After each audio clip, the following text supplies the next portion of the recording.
कोविड-19 महामारी के बीच 810वां सालाना उर्स धार्मिक रस्मों को अदा करते हुए आयोजित किया जाएगा। इस दौरान जायरीन व आम लोगों से भी अपील की जा रही है कि वह गाइडलाइन का ध्यान रखें, जिससे कि बढ़ती महामारी पर लगाम लगाई जा सके।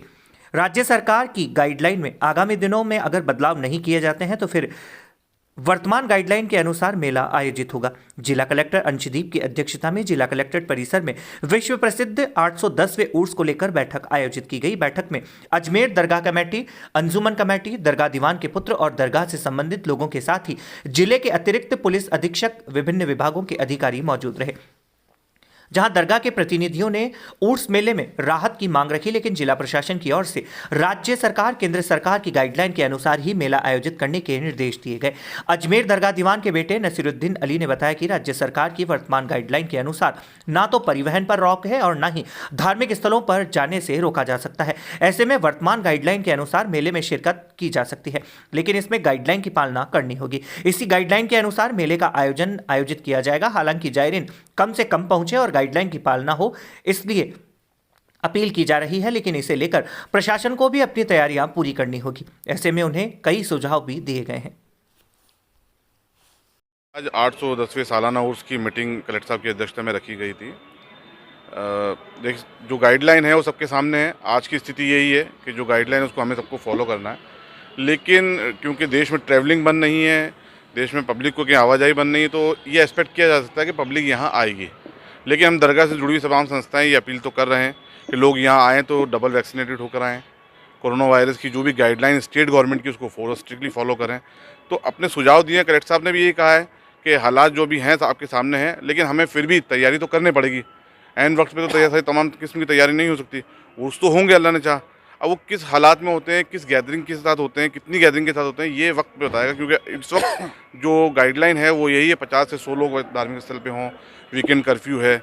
हम उम्मीद कर रहे हैं अल्लाह ताला ने चाहा तो कि कोरोना वायरस की जो ये नई वेव आई है ये कम होगी आने वाले कुछ दिनों में। और हमने स्टेट गवर्नमेंट से भी दरख्वास्त करी तमाम लोगों ने कि ये उर्स के दिनों में रिस्ट्रिक्शंस हटाए जाएँ, वीकेंड कर्फ्यू हटाया जाए, नाइट कर्फ्यू हटाया जाए, ताकि करीब नमाज के उर्स बदस्तूर जिस तरीके से चले आ रहे थे उस तरीके से उर्स भरे जाएँ। जिला कलेक्टर अंशदीप ने बताया कि वर्तमान गाइडलाइन के अनुसार धार्मिक आयोजन पर रोक नहीं है, ट्रांसपोर्ट भी चालू है। ऐसे में जायरीन कहीं से भी आने जाने से रोका नहीं जा सकता, लेकिन राज्य सरकार की ओर से वीकेंड, रात्रिकालीन कर्फ्यू और रात 8 बजे बाद मेले में शिरकत नहीं हो सकती। साथ ही सोशल डिस्टेंसिंग, मास्क, सैनिटाइजर और अन्य दी गई गाइडलाइन की पालना सभी को करना सुनिश्चित किया गया है।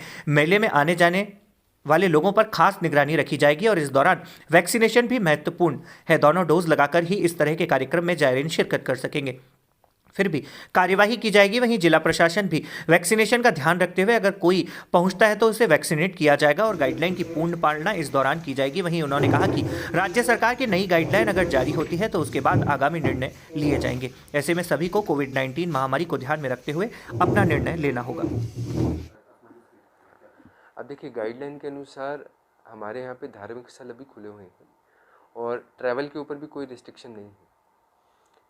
उस हिसाब से यदि लोग आते हैं तो अभी आज की डेट में गाइडलाइन के अंदर हम उनको रोक नहीं सकते, और यदि लोग आते हैं तो उनकी व्यवस्था करवानी, उसी क्रम में आज बैठक भी ली गई है।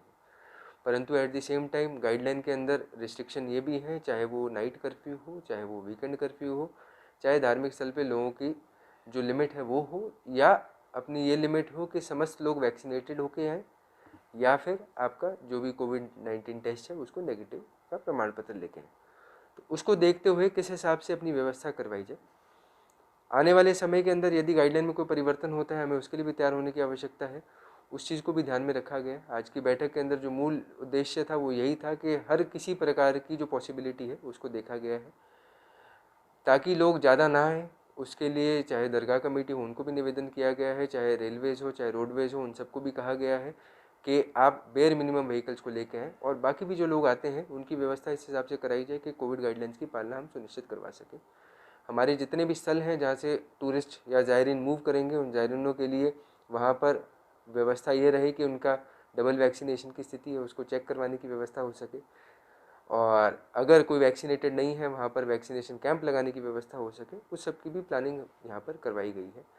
मेरा ये मानना है कि आने वाले दिन के अंदर स्थिति और क्लियर हो जाएगी। जैसे जैसे सिचुएशन बढ़ रही है आगे, तो किसी भी प्रकार की यदि स्थिति आती है गाइडलाइन के तहत, हम उसको करवाने के लिए पूर्ण रूप से तैयार हैं।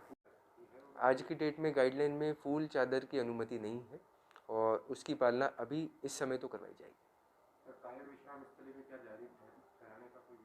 अगर लोग आते हैं तो उसको भी तैयार करवाया जाएगा, उसको तैयार करवाने के भी निर्देश दिए गए हैं।